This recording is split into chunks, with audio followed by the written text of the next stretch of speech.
ప్రార్థన. పరలోకమందున్న మమ్మల్ని కన్న తండ్రి, దయగలిగిన మా దేవ, కృప కలిగిన తండ్రి, సర్వశక్తి గల మా ప్రియ పరలోకపు తండ్రి, కోటాను కోట్ల దూతలతో యెహోవా పరిశుద్ధుడు, యెహోవా పరిశుద్ధుడు, యెహోవా పరిశుద్ధుడు అని నిత్యము గాన ప్రతిగానాలు అందుకుంటున్న మా కన్న తండ్రి, మీ ఘనమైన నామమునకు, శ్రేష్టమైన నామమునకు, శక్తి కలిగిన ఉన్నతమైన నామమునకు ప్రభు అయిన యేసుక్రీస్తు వారి పేరిట స్తుతులు స్తోత్రములు చెల్లిస్తున్నాం నాయన. తండ్రి, మమ్మలను మా కుటుంబాలను ఇంతవరకు కాచి కాపాడి సజీవులుగా ఉంచి మీ సన్నిధికి చేర్చి మిమ్మల్ని ఆత్మతోనూ సత్యముతోనూ ఆరాధించటానికి, ఆత్మలను రక్షించే శక్తి కలిగిన వాక్యమును వినడానికి, ఆ మాటల ప్రకారంగా బ్రతకటానికి, మీరిచ్చే ఆ నిత్య రాజ్యానికి చేరుకోవటానికి మీరు మాకిచ్చినటువంటి గొప్ప అవకాశమును బట్టి, ధన్యతను బట్టి క్రీస్తు వారి పేరిట మీకు స్తుతులు స్తోత్రములు చెల్లిస్తున్నాం నాయన. తండ్రి, మీ దాసుడు నేను మీ పక్షంగా నిలబడి తండ్రి, మీ గ్రంథంలో నుండి నాయన మీ మాటలను మీ పిల్లలకు ఉపదేశించడానికి సిద్ధపడుతూ ఉండగా తండ్రి, చెప్పగలిగే మంచి సంయోచితమైన జ్ఞానమును మీ ఆత్మ సహాయమును నాకు అందించండి తండ్రి. వినుచున్న మీ పిల్లలకు అర్థం చేసుకునే మనసును, గ్రహించే హృదయమును దయచేయని నాయన. మీ మాటలు తండ్రి కేవలం విని విడిచిపెట్టేసే వారంగా ఉండకుండా తండ్రి, విన్న మాటలను తండ్రి గ్రహించుకుని తండ్రి మా హృదయంలో భద్రపరుచుకుని తండ్రి, ఆ మాటల ప్రకారంగా మా తుదిశ్వాస విడిచిపెట్టే వరకు కూడా తండ్రి నమ్మిన మీకు నమ్మకంగా బ్రతుకుతున్నాయినా మీరిచ్చే పరలోక రాజ్యానికి మీ మాటల ద్వారా బాటలు వేసుకోవడానికి సహాయం చేయమని, దయ చూపించమని, కృప చూపించమని మీ ప్రియకుమారుడు మా ప్రియరక్షకుడైన యేసుక్రీస్తు వారి పేరిట చిన్న ప్రార్థన అడిగి వేడుకుంటున్నాము తండ్రి, ఆమేన్. కూడి వచ్చినటువంటి సహోదరి సహోదరులందరికీ కూడా మన ప్రభువును రక్షకుడైన యేసుక్రీస్తు వారి పేరిట హృదయపూర్వకమైన వందనము తెలియజేస్తున్నాను. అంత బాగున్నారు కదండి? సంతోషం. ఈరోజు ఒక మంచి పాఠాన్ని మనం నేర్చుకుందాం. ఈరోజు నేర్చుకోబోయే అంశం పేరు రొట్టె ద్రాక్షరసం తీసుకోకపోతే నష్టమా. రొట్టె ద్రాక్షరసం తీసుకోకపోతే నష్టమా అనే పాఠాన్ని ఈరోజు మనం నేర్చుకుందాం. ప్రియమైన దేవుని పిల్లలరా, చాలామంది బాప్తిసం తీసుకున్న తర్వాత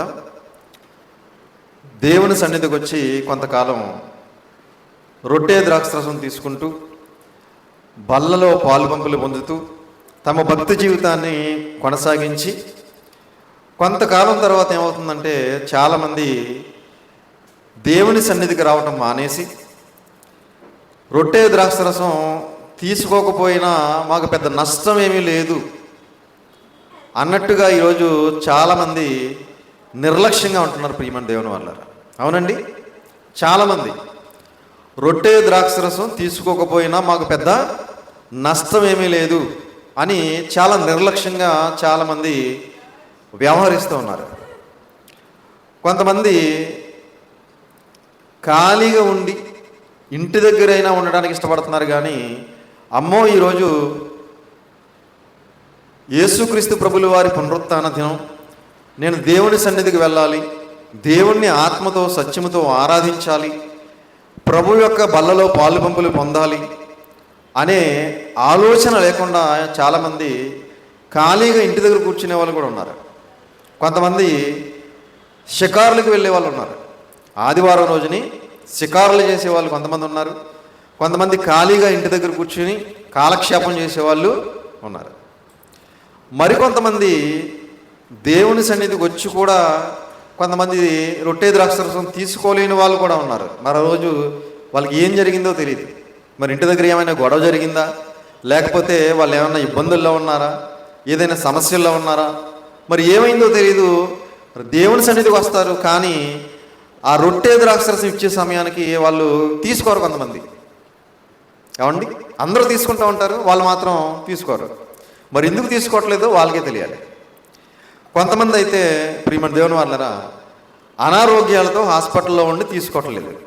కొంతమంది మంచం మీద ఉండి లేవలేని స్థితిలో ఉండి తీసుకోవట్లేదు. దాన్ని దేవుడు ఏమనుకోడు. అనారోగ్యంతో ఉన్నారు, హాస్పిటల్లో ఉన్నారు కాబట్టి తీసుకోవడానికి అవకాశం లేదు. అలాగే కొంతమంది ఇంటి దగ్గర మంచం మీద ఉంటారు, లేవలేని పరిస్థితి, వాళ్ళ గురించి కూడా దేవుడు ఏమి చర్యలు తీసుకోడు. కొంతమంది ఇంటి దగ్గర ఉన్నప్పటికీ వారు దేవుని సన్నిధికి రావటానికి వారికి ఆరోగ్యం సహకరించదు, నడవలేని స్థితి, వారిని ఎవరు తీసుకురాలేనటువంటి పరిస్థితి కనుక వారిని కూడా దేవుడు ఏమి చర్యలు తీసుకోడు. కానీ ఈరోజు చాలామంది దేవుని సన్నిధికి రాగలిగే పరిస్థితి ఉన్నప్పటికీ, వారికి ఆరోగ్యం ఉన్నప్పటికీ, వారికి అవకాశం ఉన్నప్పటికీ చాలామంది ఈరోజు ఏం చేస్తున్నారంటే నిర్లక్ష్యంగా ఉంటున్నారు. ప్రియమైన దేవుని వాళ్ళారా, మొదటి శతాబ్దంలో 3,000 మంది బాప్తిసం తీసుకున్నారు పేతురు గారి ప్రసంగం విని.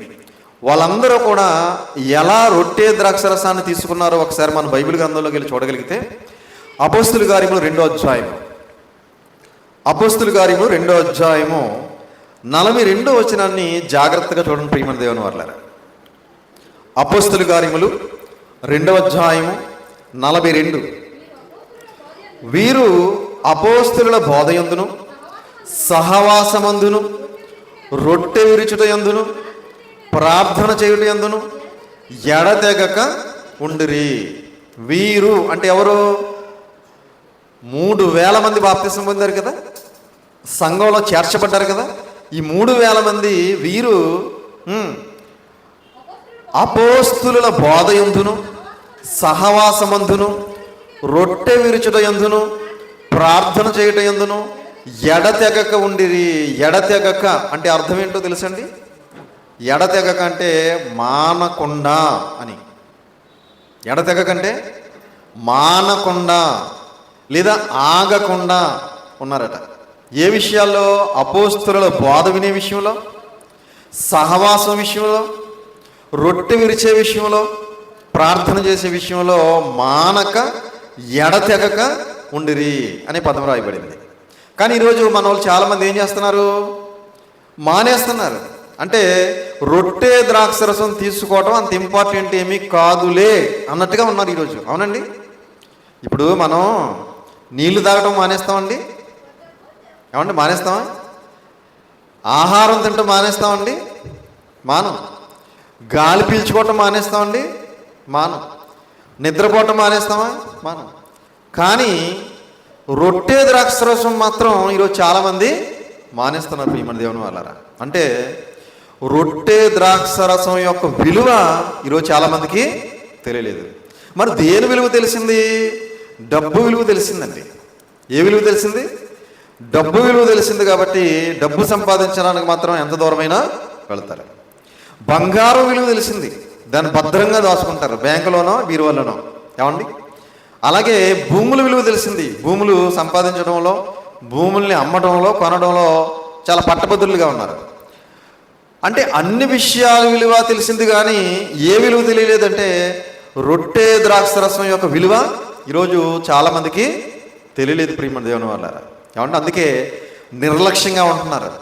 దేవుని సన్నిధికి రావట్లేదు, దేవుని మాటలు వినట్లేదు, ప్రభు బలలో పాలు పంపులు పొందట్లేదు.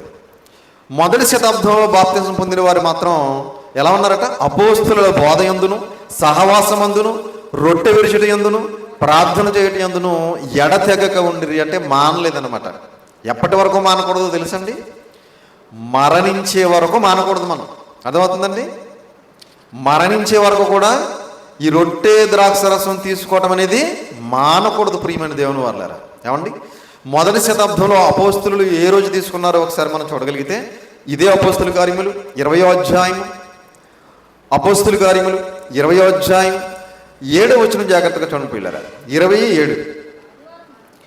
ఆదివారమున మేము రొట్టె విరుచుటకు కూడినప్పుడు. చాలండి.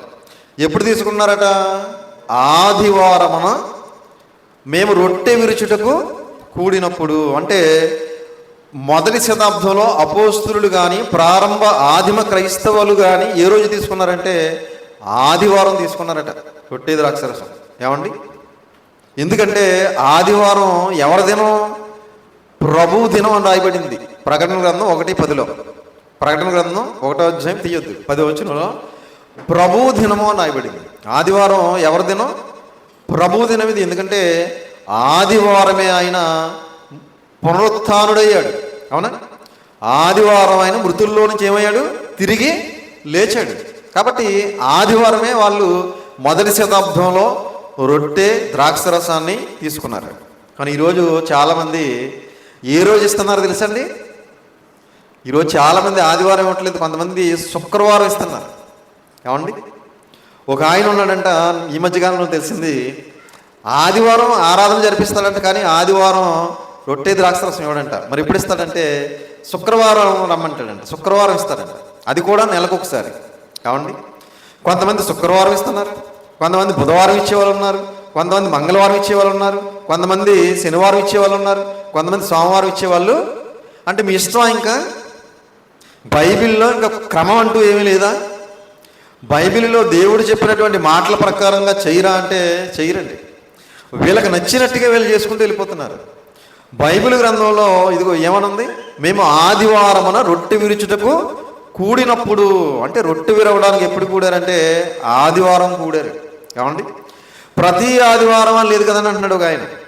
ఏమండి, ఆదివారం అన్నది కానీ ప్రతి ఆదివారం లేదు కదా అంటున్నాడు ఒక ఆయన. ఇప్పుడు ఆదివారం సెలవు అని రాస్తాడు బ్యాంక్ దగ్గర, అక్కడ ప్రతి అని లేదు కదా. నువ్వు సోమవారం, మంగళవారం, బుధవారం, గురువారం వెళ్ళిపోతామండి. ఆదివారం సెలవు అంటే ప్రతి ఆదివారం సెలవు అని అర్థం, అంతే కదండి. కనుక పనికిరాని లాజిక్లు మాట్లాడుతున్నారు ఈరోజు చాలామంది. వాక్యం దగ్గర పనికిరాని లాజిక్లు మాట్లాడకూడదు. దేవుడు ఏం చెప్పాడో అది చేయాలి. ఏమండి, మనకి నచ్చింది కదా అని మనం ఏది చేయకూడదు. ప్రతి ఆదివారం కూడా మనం రొట్టె ద్రాక్షరసాన్ని తీసుకోవాలి అని దేవుని వాక్యం సెలవిస్తుంది. ఇక ఈ రొట్టె ద్రాక్షరసం గురించి మనం బాగా ఆలోచించగలిగితే, ఈ రొట్టె ద్రాక్షరసాన్ని యేసుక్రీస్తు ప్రభులు వారు ఏమన్నారో తెలుసండి? ఇది జీవాహారము అన్నాడు. ఏ ఆహారము? ఏమంటే జీవాహారము అన్నాడు. ఒకసారి ఆ మాట చూడగలిగితే యోహాను గారు రాసిన సువార్త 6వ అధ్యాయం, యోహాను గారు రాసిన సువార్త 6వ అధ్యాయము 49వ వచనం నుంచి 51వ వచనం వరకు జాగ్రత్తగా చూడండి పిల్లలు. జీవాహారము నేనే, మీ పితరులు అరణ్యములో మన్నాను తినినను చనిపోయిరి. మీ పితరులు, మీ పూర్వీకులు అబ్రహాము, ఇస్సాకు, యాకోబులు, ఏమండి పితరులందరినీ గురించి మాట్లాడుతూ అరణ్యంలో ఏం చేశారట? మన్నాను తినినను చనిపోయిరి. దీనిని తినువాడు చావకుండునట్లు పరలోకము నుండి దిగి వచ్చిన ఆహారము ఇదే. దీనిని తినువాడు చావకుండునట్లు. దేనిని? ఈ జీవాహారమును, ఈ రొట్టె ద్రాక్షరసాన్ని తీసుకునేవాడు చావకుండునట్లు. ఏమండి, ఎక్కడ చచ్చిపోతాం మనం? ఇక్కడ ఆత్మీయంగా చచ్చిపోతాం, అలాగే అక్కడ నరకంలో కూడా చచ్చిపోతాం. కాబట్టి దీనిని తినువాడు చావకుండునట్లు పరలోకము నుండి దిగి వచ్చిన ఆహారం ఇదే. పరలోకం నుంచి దిగి వచ్చిందంట ఆహారం ఇది. ఏమండి, పరలోకం నుంచి వచ్చిన ఆహారం వద్దు, కానీ ఫంక్షన్లో పెట్టే ఆహారం మాత్రం కావాలి.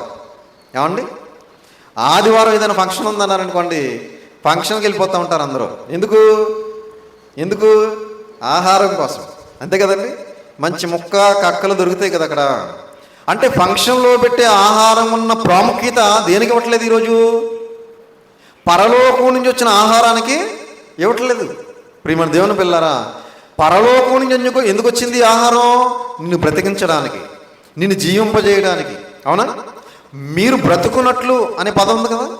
మనం బ్రతకడానికి ఎక్కడి నుంచి వచ్చింది ఆహారం? పరలోకం అనే మహాలోకం నుంచి వచ్చినటువంటి ఆహారం ఇది. ఏ ఆహారం అంటే జీవాహారము అన్నాడు. పరలోకము నుండి దిగి వచ్చిన జీవాహారమును నేనే. ఎవడైనను ఈ ఆహారము భుజించితే వాడు ఎల్లప్పుడూ జీవించును. ఈ ఆహారము భుజిస్తే వాడు ఎల్లప్పుడూ జీవించును. ఎల్లప్పుడూ అంటే ఎక్కడ? భూమి మీద కాదు. భూమి మీద ఎల్లప్పుడూ జీవించే మానవుడు అంటూ ఎవడు లేడు. ఎంత ధనవంతుడైనా, ఎంత దరిద్రుడైనా, ఎంత గొప్పవాడైనా, ఎంత బీదవాడైనా ఏమైపోవాలి? మరణించాలి. అవునా? కాబట్టి వాడు ఎల్లప్పుడూ జీవించేది ఎక్కడ అంటే భూమి మీద మాత్రం కాదు. ప్రియమైన దేవుని వాళ్ళారా, మరి ఎక్కడ జీవిస్తాం? పరలోకంలో. అందుకే ఈ ఆహారమును భుజించేవాడు ఎల్లప్పుడూ జీవించును. మరియు నేనిచ్చు ఆహారము లోకమునకు జీవము కొరకైన నా శరీరమే. ఏమండి, నేనిచ్చు ఆహారము లోకమునకు జీవము కొరకైన నా శరీరమే. లోకానికి ఇస్తున్నాడంట ఆయన. ఏమండి, దేనికోసం? జీవము కొరకు అన్నాడు చూడండి. జీవము కొరకైన నా శరీరమే.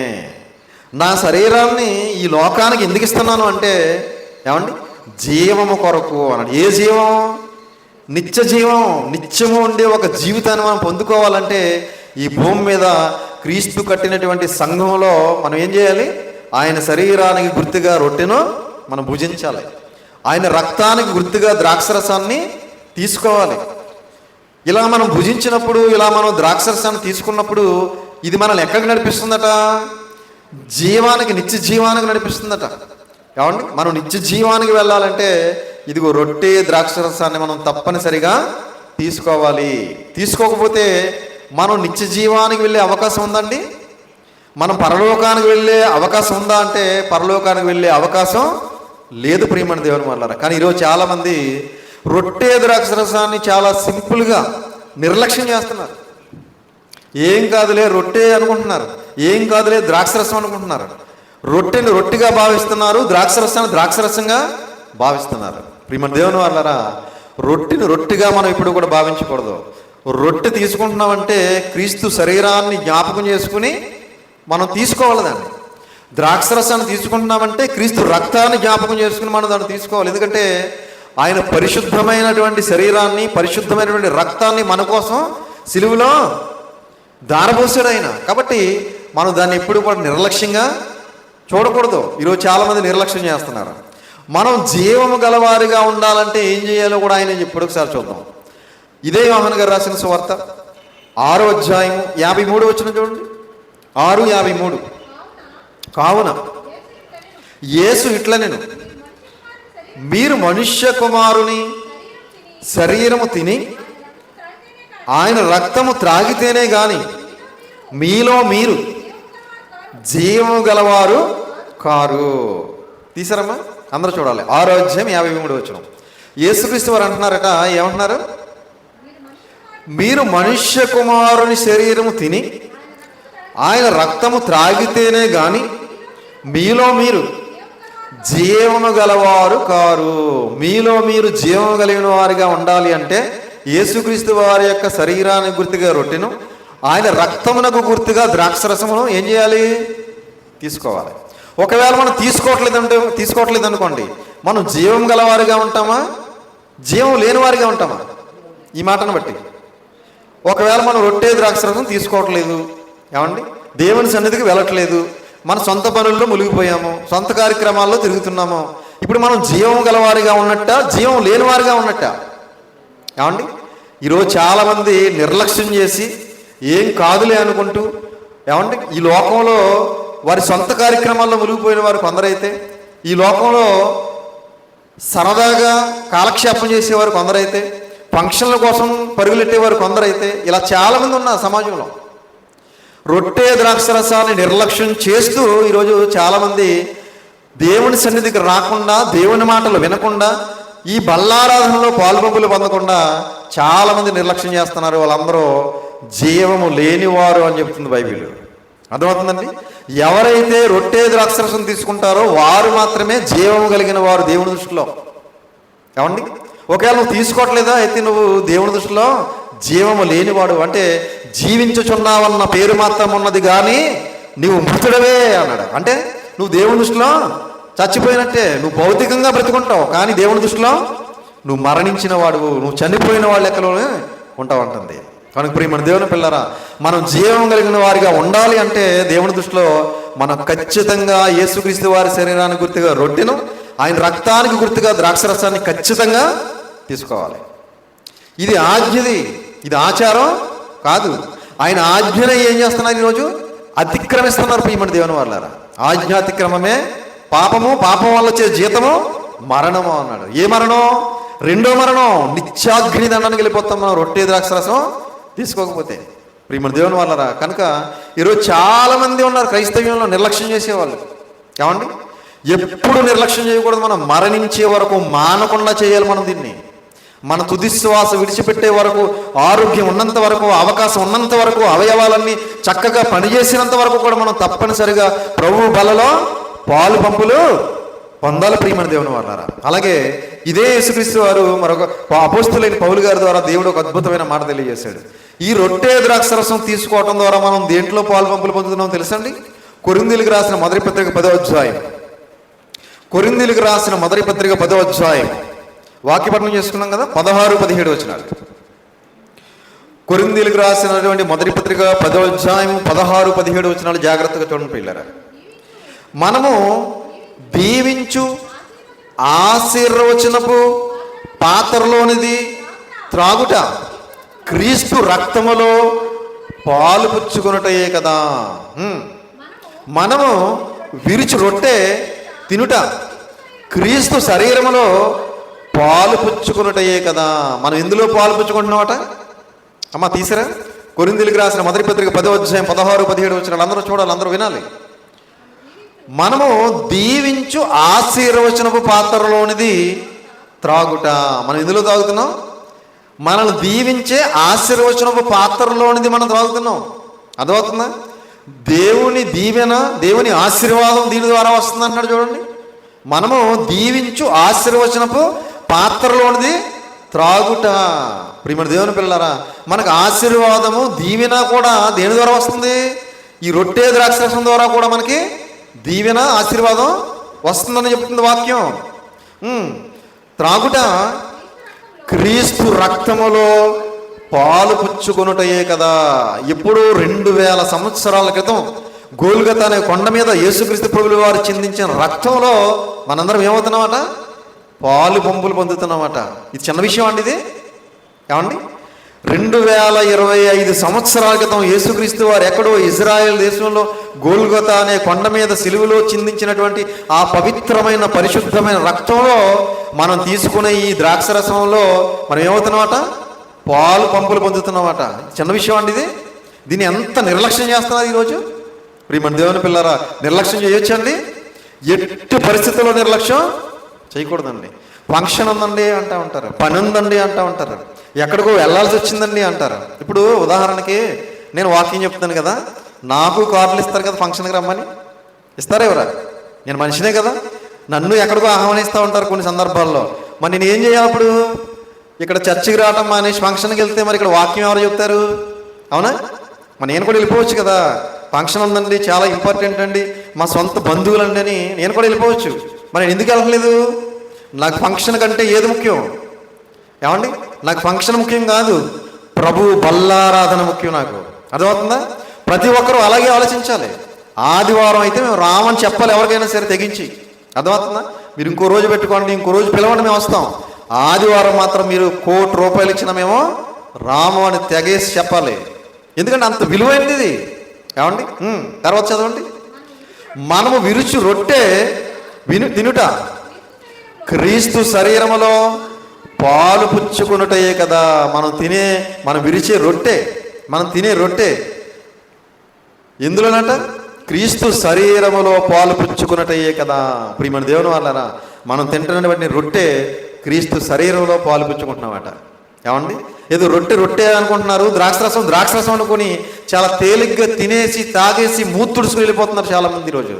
ప్రియమైన దేవుని పిల్లరా, ఆ సిలువ త్యాగం వెనకాల ఉన్నటువంటి ఆ శ్రమ, ఆ కష్టం, ఆ బాధ ఈరోజు మనుషులకి అర్థం కాలేదండి. ఏమండి, ఒక మహనీయుడు బలైపోయాడు మన కోసం అనే సంగతి గ్రహించట్లేదు ఈరోజు చాలామంది. ఒక యవ్వనస్తుడు యవ్వన ప్రాయంలో తన జీవితాన్ని దారపోసాడు మన కోసం అనే సంగతి గ్రహించట్లేదు ప్రియమైన దేవుని వాళ్ళారా. ఏమండి, చాలా సింపుల్గా తినేస్తున్నారు, తాగేస్తున్నారు, అయిపోయింది అనుకుంటున్నారు, వెళ్ళిపోతున్నారు. ఏమండి, మనం క్రీస్తు రక్తంలో పాలు పంపులు పొందుతున్నామని, క్రీస్తు శరీరంలో పాలు పంపులు పొందుతున్నామనే సంగతి ఈరోజు చాలా మందికి అర్థం కాలేదు. అందుకే కింద ఏం చెప్పాడు చూడండి, మనమందరము ఆ ఒక్కటే రొట్టెలో పాలు పుచ్చుకొనిచున్నాము. రొట్టె ఒక్కటే కనుక అనేకులమైన మనము ఒక్క శరీరమై ఉన్నామంటే ఒక్క సంఘమై ఉన్నాము. ప్రియమైన దేవుని పిల్లలు, మనందరం ఒకటే సంఘమై ఉన్నాము. కాబట్టి మనందరం ఒక్కటే రొట్టెను తీసుకుంటున్నాం, ఒక్కటే పాత్రలోనిది తాగుతున్నాం. కాబట్టి మనందరం ఒకే సంఘమై ఉన్నాము అని చెప్పి దేవుని వాక్యం సెలవిస్తుంది.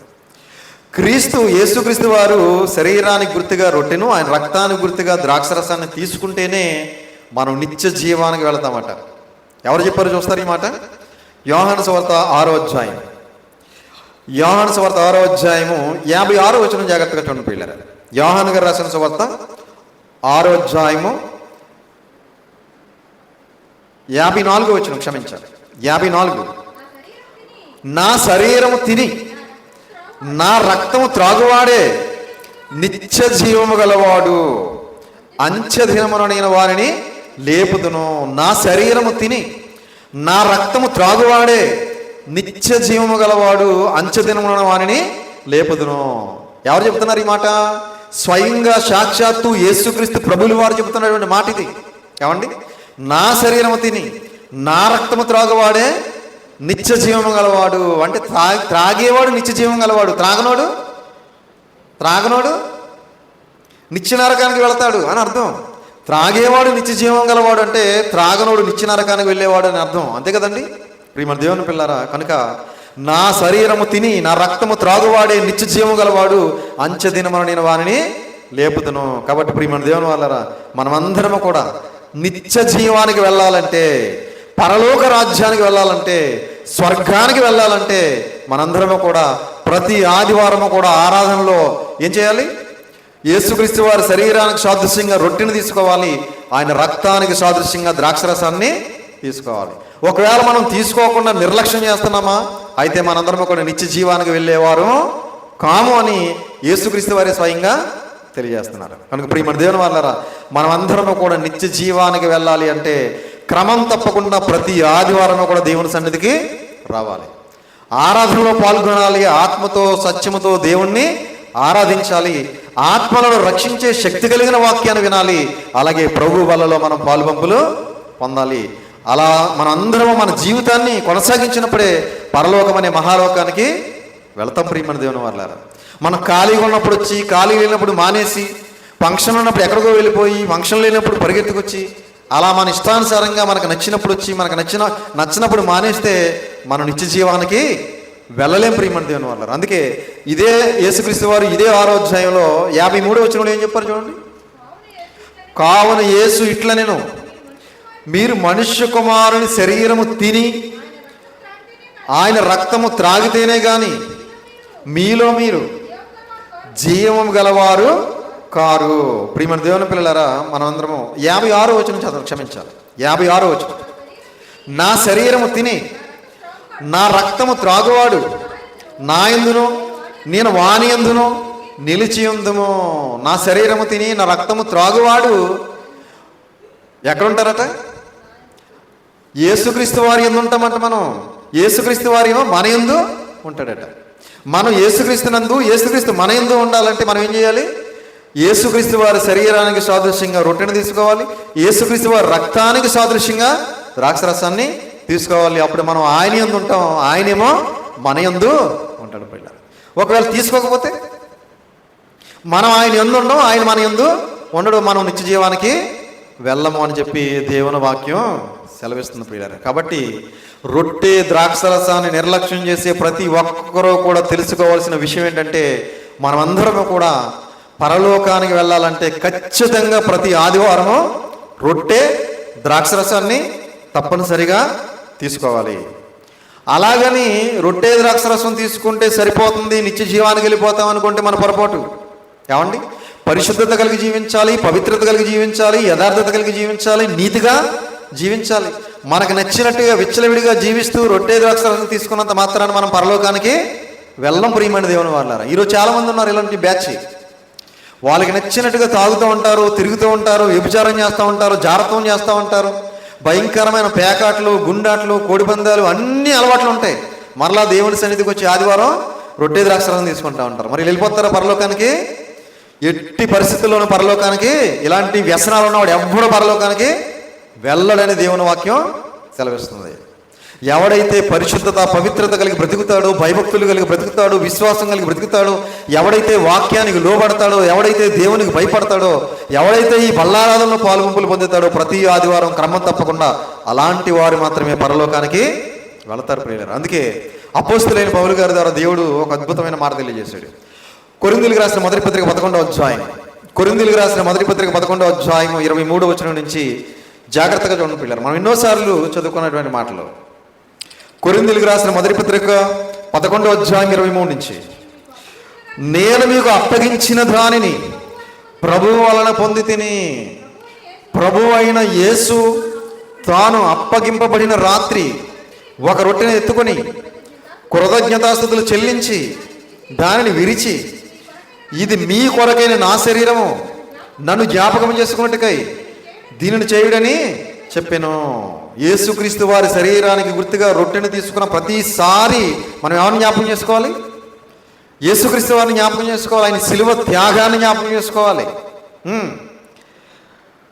నన్ను జ్ఞాపకం చేసుకోవడం దీనిని చేయడని చెప్పాను.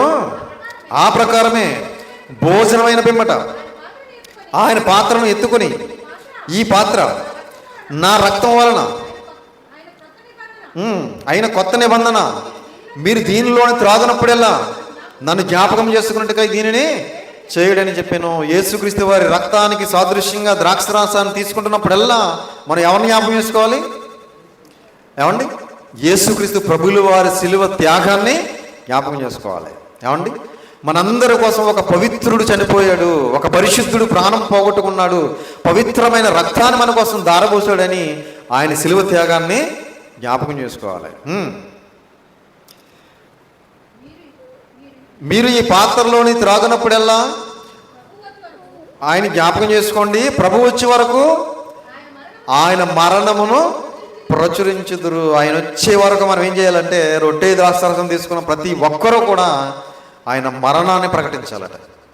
ఎలా ప్రకటించాలి? ఇదిగో ప్రభు మన పాపాల కోసం సిలువలో చనిపోయాడు, ఆయన ద్వారానే మనకి పాప క్షమాపణ, ఆయన ద్వారానే పాప విమోచన, ఆయనే స్వర్గానికి మార్గం అని ఆ 4 మాటలు చెప్పలేమండి? బైబిల్ అంతా చెప్పక్కర్లేదు. మనం రొట్టె ద్రాక్షారసం తీసుకునే ప్రతి ఒక్కరూ కూడా యేసుక్రీస్తు ప్రభుల వారి కోసం మనం అనేక మందికి చెప్పాలి. అదే చెప్తున్నాడు అక్కడ చూడండి. ఆయన వచ్చే వరకు ఏం చేయాలట? ఆయన మరణమును ప్రచురించుదురు. ఆయన మరణాన్ని ప్రకటించాలి మనందరం కూడా. ఏమండి? ఆయన మరణం అంత గొప్పదా అంటే, అవును, ప్రపంచంలో పాపాత్ముల కోసం ప్రాణం పెట్టిన వారు ఎవరు లేరు, ప్రభు అయిన యేసుక్రీస్తు వారు తప్ప.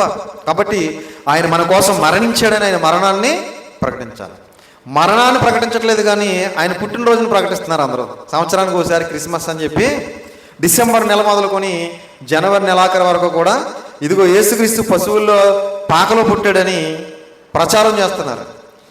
పాకలో పుట్టలేదు, ఆయన పశువుల తొట్టులో పొరండు పెట్టాడని రాయబడింది. కనుక ప్రియమైన దేవుని వాళ్ళరా, మనం ప్రకటించాల్సింది ఆయన పుట్టు గురించి కాదు, ఆయన మరణం గురించి ప్రకటించాలి. ఆయన మరణమును ప్రచురించుదురు అన్నాడు. ఎందుకంటే ఆయన మరణం ప్రాముఖ్యం తప్ప పుట్టుక ఆల్రెడీ జరిగిపోయింది. పుట్టు గురించి కాదు మనం ప్రకటించాల్సింది, మరణం గురించి ప్రకటించాలి. ఆ మరణ త్యాగాన్ని విన్నటువంటి అనేక మంది మారి దేవుళ్ళలోకి వచ్చే అవకాశం ఉంటుంది ప్రియమైన దేవుని వాళ్ళారా. కనుక ఆయన మరణమును ప్రచురించుదురు.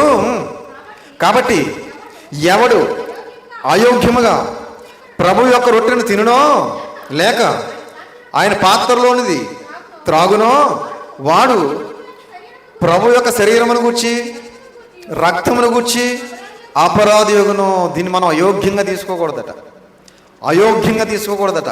చాలామంది అయోగ్యంగా తీసుకుంటూ ఉంటారు. ఏమండి?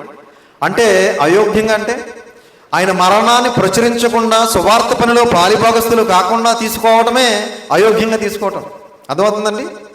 ఆయన మరణాన్ని మనం ప్రచురిస్తూ ఉండాలి, లేదా సువార్త పనిలో పాలిభాగస్తులం అవ్వాలి. ఆయన మరణాన్ని ప్రకటించకుండా మనం ఒకవేళ తీసుకుంటున్నామా, దేవుని దృష్టికి అపరాధి అవుతాం అంటున్నాడు. అపరాధి అగును. కాబట్టి ప్రతి మనుష్యుడు తన్ను తాను పరీక్షించుకొనవలెను.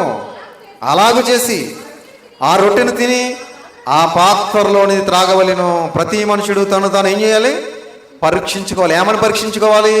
నేను ఆయన మరణాన్ని ప్రచురిస్తున్నానా, స్వార్థ పనిలో పాలిభాగస్తున్నాయ్యానా, నేను అసలు దేవుని పనిలో ఉన్నానా అని ఏం చేయాలి? పరీక్షించుకుని తీసుకోవాలట. పరీక్షించుకోవట్లేదు, ప్రచురించట్లేదు, సువార్త పనిలో పాలిభాగస్తులు కావట్లేదు, కానీ ఏం చేస్తున్నారు? తీసేసుకుంటున్నారు. అంటే అయోగ్యంగా తీసుకుంటున్నారు. అలా అయోగ్యంగా తీసుకుంటే ఏమవుతామట? అపరాధులం అవుతామట దేవుని దృష్టిలో. కిందకు చదవండి. ఇంకా ప్రభువు శరీరమని వివేచింపక తిని త్రాగువాడు తనకు శిక్షా విధి కలుగుటకే తిని త్రాగుచున్నాడు. ఇది ప్రభువు శరీరం, ఇది ప్రభువు రక్తం అని వివేచింపకుండా, ఆలోచించకుండా తిని తాగేసి ముత్తుడుసుకుని వెళ్ళిపోతున్నాడు అంటే వాడు ప్రభువు శిక్షకు ఏమవుతున్నాడట? తనకు శిక్షా విధి కలుగుటకే తిని త్రాగుచున్నాడు. తనకు శిక్ష తెచ్చుకోవడానికే తింటున్నాడట, త్రాగుతున్నాడట. కాబట్టి ఇది ప్రభువు శరీరం, ఇది ప్రభువు రక్తం అని వివేచించి ఆలోచించి మనం తీసుకోవాలని దేవుని వాక్యం సెలవిస్తుంది. కింద చదవండి. ఇందువల్లనే మీలో అనేకులు బలహీనులను రోగులై ఉన్నారు. చాలా మంది నిద్రించుచున్నారు. అనేక మంది ఏమైపోతున్నారట? భక్తిలో బలహీనులైపోతున్నారు, రోగులైపోతున్నారు, ఆత్మరోగులుగా మారిపోతున్నారు. చాలా మంది నిద్రించుచున్నారు. నిద్రించడం అంటే చచ్చిపోతున్నారు. దేవుని దృష్టిలో చచ్చిపోతున్నారు. భౌతికంగా బ్రతికే ఉంటున్నారు కానీ దేవుని దృష్టిలో చచ్చిపోతున్నారు అన్నాడు. దేవుని దృష్టిలో చచ్చిపోయిన వాళ్ళు పరలోకానికి వెళ్తారండి? దేవుని దృష్టిలో చనిపోయిన వాడు ఎవడో పరలోకానికి వెళ్ళడు. కనుక రొట్టె ద్రాక్షరసాన్ని మనం కనుక తీసుకోకపోతే, ఒకవేళ తీసుకున్నా, ఒకవేళ అయోగ్యంగా మనం తీసుకుంటే దేవుని దృష్టిలో మనం ఏమవుతాం? అపరాధులం అవుతాం, బలహీనులం అవుతాం, రోగులం అవుతాం, అలాగే చచ్చిపోయిన వారు అవుతాం. కాబట్టి మనందరం పరలోక రాజ్యానికి వెళ్ళే ప్రసక్తే లేదు. ప్రియమైన దేవుని వారు, ఒకసారి ఆలోచించుకోండి. నేను చెప్పే మాటలు ఇంటికి వెళ్ళిన తర్వాత ఒకసారి పరిశీలన చేయండి. నేను చెప్పింది వాస్తవమా, అవాస్తవమా, నేను చెప్పింది అబద్ధమా, సత్యమా అనేది ఒకసారి గమనించి ఒక్కసారి ఖచ్చితమైన నిర్ణయం తీసుకోండి. ప్రియమైన దేవుని వాళ్ళారా, ఏమండి? దేవుని దృష్టిలో చనిపోయిన వాడు ఎవడో పరలోక రాజ్యానికి వెళ్ళడు. అలాగే ఈరోజు చాలామంది జాబ్ నిమిత్తం, కొంతమంది ఉద్యోగ నిమిత్తం ట్రాన్స్ఫర్ అయిపోతూ ఉంటారు. అక్కడికి వెళ్ళిన తర్వాత ఏ సంఘంలో తీసుకోవాలి రొట్టె ద్రాక్షరసం? క్రీస్తు సంఘం ఎక్కడుందో వెతికి అక్కడికి వెళ్ళి ఆ సంఘంలో చెప్పే అపోస్తలుల బోధ విని అక్కడ ఇచ్చే ఆ రొట్టె ద్రాక్షరసం తీసుకున్నారు. ఆ బలలో పాలు పంపులు పొందాలి తప్ప అందుబాటులో ఉంది కదని ఈ మత శాఖల్లోకి ఎక్కడికి కూడా వెళ్ళకూడదు. డినామినేషన్లోకి ఎక్కడికి వెళ్ళకూడదు. ఎందుకంటే క్రీస్తు సంఘం ఒక్కటి మాత్రమే బైబిల్ గ్రంథంలో ఉంది కనుక క్రీస్తు సంఘానికి మాత్రమే మనం వెళ్ళాలి. అలాగే కొంతమంది మానేస్తున్నారు కదా, మనం మానకూడదు. మన ఇంట్లో వాళ్ళు ఎవరైనా మానేస్తే వాళ్ళని కూడా తీసుకురావాలి.